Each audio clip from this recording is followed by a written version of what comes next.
요즘 주식 안 하는 사람이 없다길래 일단 시작은 했는데 PER이 뭔지 몰라서 검색하고 배당 받으려고 샀는데 배당 낙일이 뭔지 몰라서 또 검색하고 뉴스에서 금리 인상이 어쩌고 하는데 그게 내 주식이랑 무슨 상관인지 모르겠고 이런 경험 한 번쯤 있으시죠? 용어를 모르면 뉴스를 봐도 이해가 안 되고 분석도 잘 할 수 없죠. 오늘은 초보 투자자라면 반드시 알아야 할 핵심 용어들을 간단하게 정리해 드릴게요. 가장 기본부터 시작해 볼게요. 주식이란 회사의 소유권 조각입니다. 삼성전자 주식을 한 주 사면 그 회사의 아주 작은 일부 지분을 갖게 되는 거죠. 주식에는 보통주와 우선주 두 종류가 있는데 보통주는 회사 중요 결정에 투표권이 있고 수익 배분을 받을 수 있지만 배당이 확정된 건 아닙니다.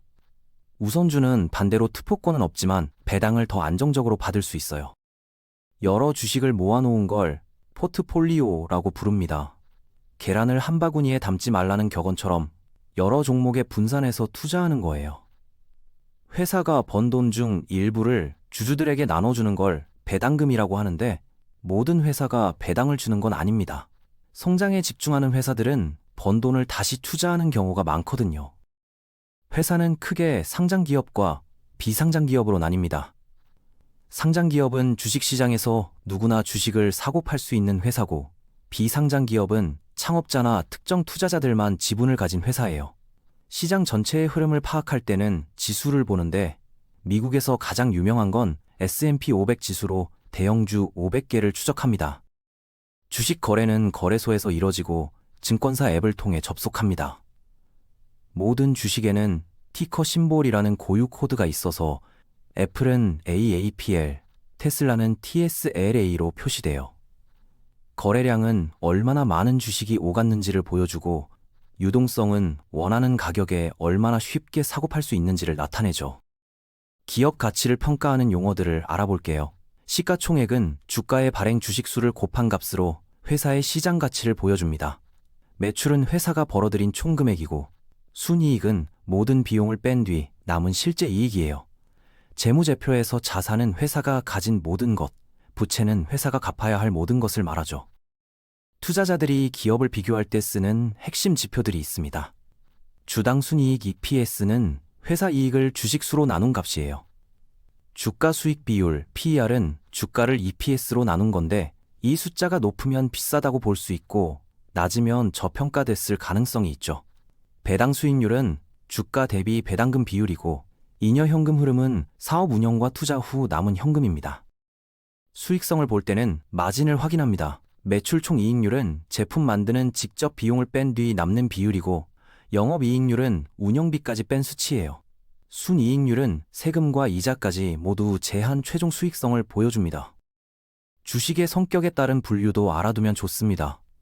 성장주는 이익을 재투자해서 빠르게 커지는 회사 주식이고 가치주는 재무지표나 기업의 실적, 자산 대비 주가가 낮게 평가된 주식을 말해요.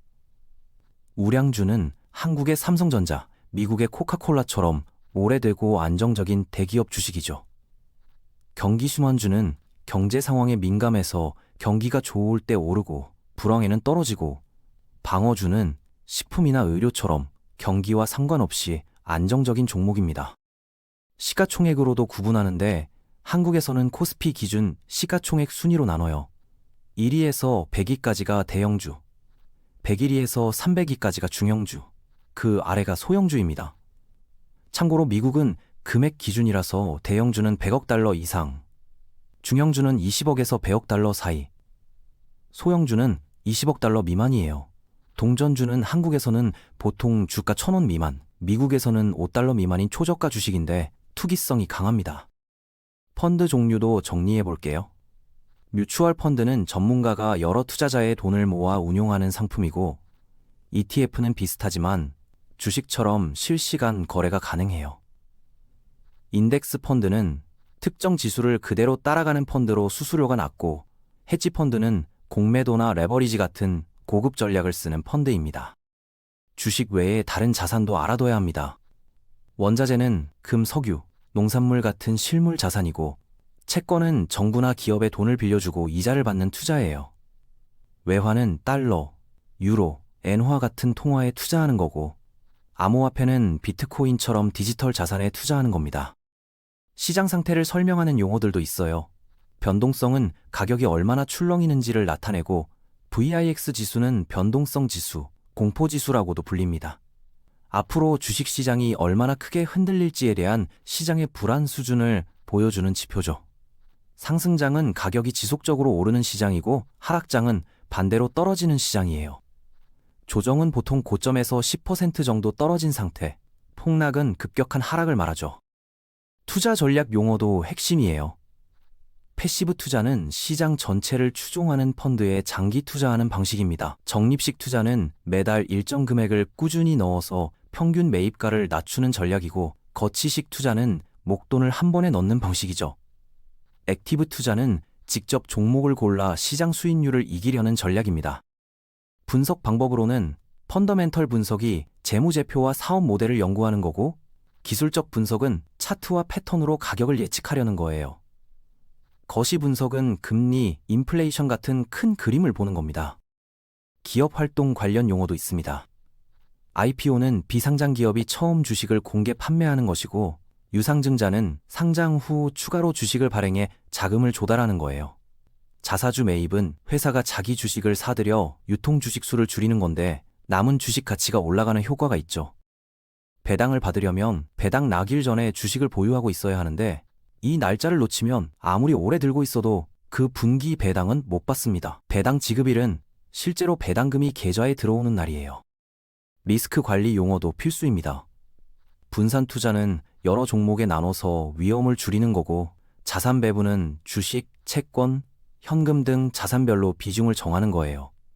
알파는 시장 대비 초과 수익을, 베타는 시장 변동에 대한 민감도를 나타냅니다.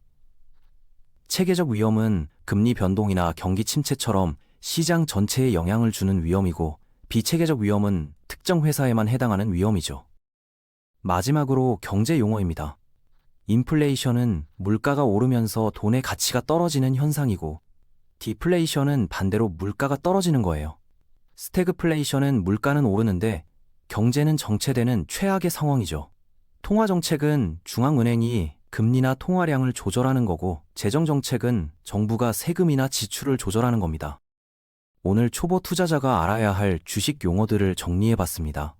물론 한번 듣는다고 다 외워지진 않겠죠. 그리고 용어를 안다고 해서 주식을 잘하게 되는 건 아니지만, 적어도 공부를 시작할 준비는 된 겁니다. 이제 뉴스에서 PER 이야기가 나와도, 리포트에서 시가총액을 언급해도 더 이상 당황하지 않을 거예요.